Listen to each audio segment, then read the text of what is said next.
Hay una palabra japonesa que me lleva dando vueltas en la cabeza desde hace varios días. Ma.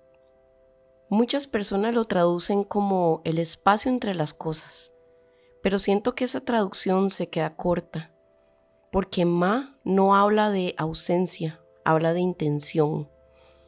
Habla de entender que el vacío también tiene un propósito.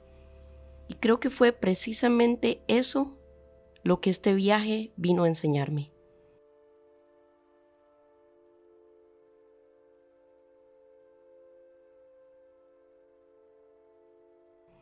Cuando uno piensa en Japón, normalmente piensa en ciudades enormes, luces por todas partes, trenes, personas caminando. Pero cuando empiezas a recorrer templos, jardines y casas tradicionales, te das cuenta de algo curioso. Nada está lleno por llenar. Siempre hay espacio. Espacio entre una piedra y otra. Entre una puerta y un jardín. Entre un árbol y el siguiente. Y de alguna manera, ese vacío hace que todo lo demás tenga significado. Lo vi muchísimo en los jardines zen. No intentan llenar cada rincón. Las piedras tienen espacio para existir. El musgo tiene espacio. La arena tiene espacio. Y ese vacío es precisamente lo que hace hermoso el jardín. También lo vi en arquitectura. Las casas tradicionales japonesas no intentan impresionar acumulando objetos. Al contrario, hay habitaciones casi vacías, paneles de papel que dejan pasar la luz. El jardín entra visualmente en la casa y de repente entiendes que el espacio también forma parte del diseño. Eso me recordó una frase muy conocida en diseño: menos es más. Pero aquí no se trata solamente de estética, se trata de permitir que las cosas respiren. Entonces tuve la oportunidad de tomar una clase de sumie en Kioto. Ahí todo hizo clic. En esta técnica tradicional solo necesitas tinta negra y un papel blanco. Pero lo interesante es que el blanco nunca está vacío. También está pintando, también comunica. El silencio del papel hace que cada pincelada tenga más fuerza. Y pensé, qué curioso que nosotros siempre queramos llenar todo. Lo mismo sucede en la moda. Diseñadores japoneses como Yohji Yamamoto o Rei Kawakubo rompieron completamente con la idea occidental de que la ropa debía seguir exactamente la forma del cuerpo femenino. Ellos hicieron todo lo contrario, dejaron espacio entre la tela y la piel, y ese espacio también comunica. Y entonces me hice una pregunta: ¿por qué esto existe en arquitectura, en la pintura, en la moda, pero nosotros no lo aplicamos en nuestra vida? ¿Por qué vivimos llenando absolutamente todo? La agenda, el calendario, los pensamientos, los silencios. Y cuando por fin tenemos un momento libre, sacamos el celular, como si el vacío fuera algo que hubiera que evitar. Mientras escribía este capítulo, me pasó algo curioso. Después de terminar el episodio anterior pensé, bueno, creo que ya dije todo lo que tenía que decir, pero seguía sintiendo que faltaba algo. No sabía qué era, solo sabía que todavía no encontraba la forma de expresarlo. Entonces viajé a Nikko y después regresé a Tokio. Y fue justamente en ese contraste donde apareció la respuesta. Porque desde que salí del burnout creativo había sentido algo muy extraño. No era que no tuviera ideas, había ciertos momentos de muchísima creatividad y pude hacer algunas ilustraciones. Retomé la fotografía, conseguí mi cámara análoga, empecé nuevos proyectos, pero seguía sintiendo un vacío que no era más. Y entiendo que no era un vacío de inspiración, era un vacío de dirección. Todo seguía sintiéndose desconectado, como piezas de un rompecabezas que todavía no encontraban su lugar.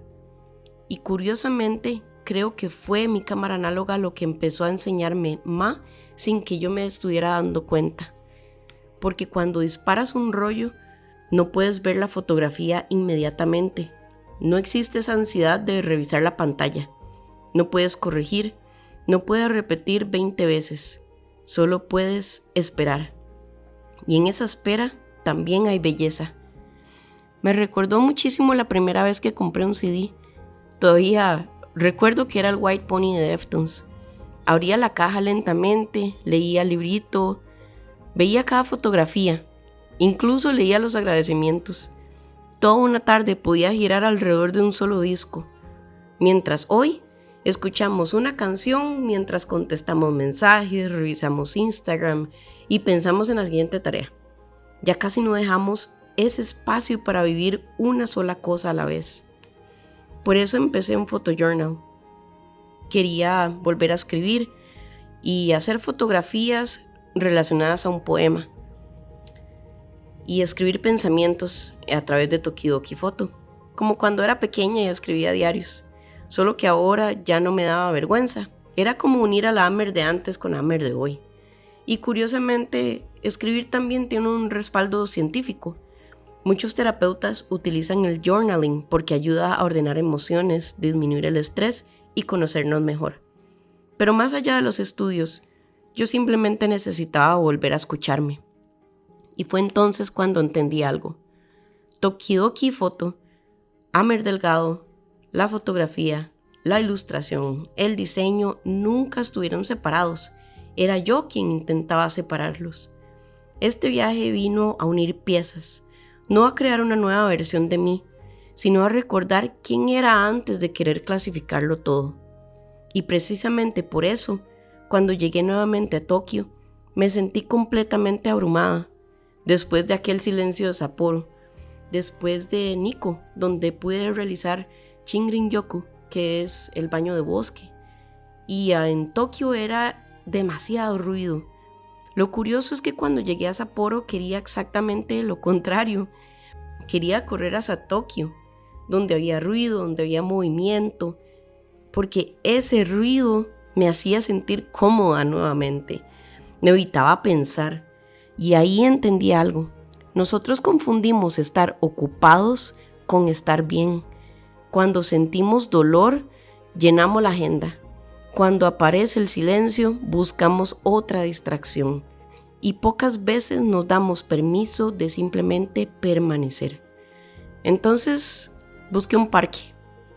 Y algo que me conmovió muchísimo era ver personas completamente solas, sin celular, sin libros, sin música, simplemente mirando los árboles, escuchando los pájaros, respirando. Y nadie los juzgaba, era lo más normal del mundo. Creo que es algo que también sucede aquí en Costa Rica, pero que solo los señores lo hacen. Y bueno, después seguí leyendo sobre Ma. Terminé descubriendo otro concepto japonés que me fascinó, Niwaki, el arte de formar árboles durante décadas. A veces quien planta el árbol nunca llega a ver el resultado final, y aún así lo hace. Pensé en historias de árboles que se llaman Miharu Takizakura, más de 1000 años de vida. Y pensé también en el Yamaki Pine, que sobrevivió a Hiroshima. Tiene alrededor de 400 años. Ellos entienden algo que nosotros olvidamos muy seguido. No todo tiene que dar resultados inmediatos. Entonces recordé otro concepto que se llama Mauna, que en yoga significa silencio, como les comenté en videos anteriores.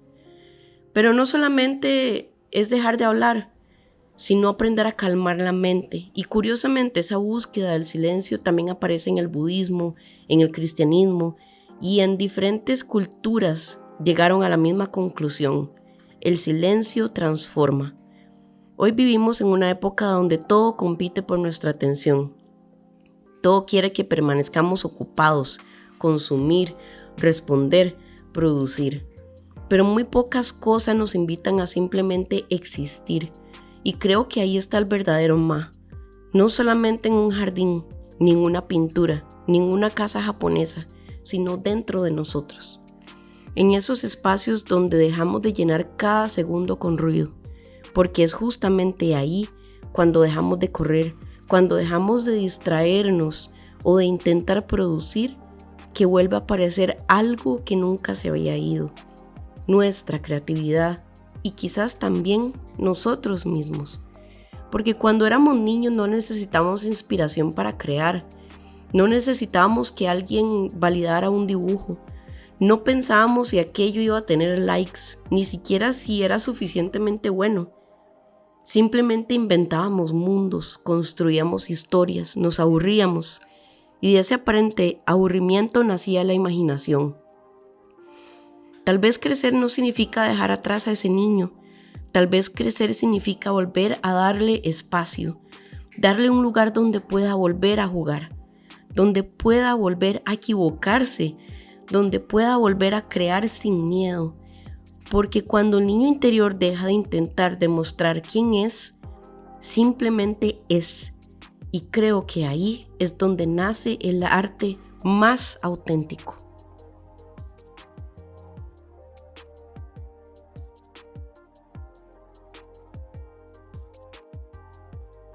Y bueno, antes de despedirme voy a hacer este anuncio que fue de este lugar súper lindo en Nico, el guest house de Emi. Y bueno, si algún día tienen la oportunidad de ir a Nico, les recomiendo quedarse acá.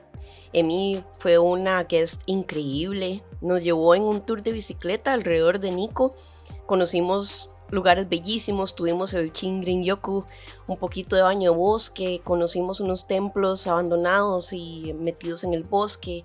Una experiencia increíble, súper se las recomiendo y muchas gracias a mis amigos por haberlos conocido, fue una experiencia súper linda. Espero poder verlos en el futuro en algún momento.